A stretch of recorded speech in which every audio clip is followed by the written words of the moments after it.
how to add the weather temperature widget to the lock screen on the iPhone 17 series. Okay, so first we lock the screen. And on the lock screen, you want to touch and hold.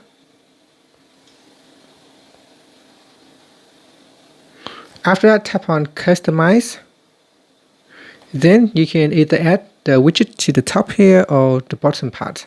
So I'm going to tap on the bottom panel. And then you scroll all the way down and tap on Weather. Here you can swipe across to select a different weather widget. Here you want to add in temperature. And then tap on the Close button. Then tap on the anywhere on the screen here. And then tap on Done to save the changes.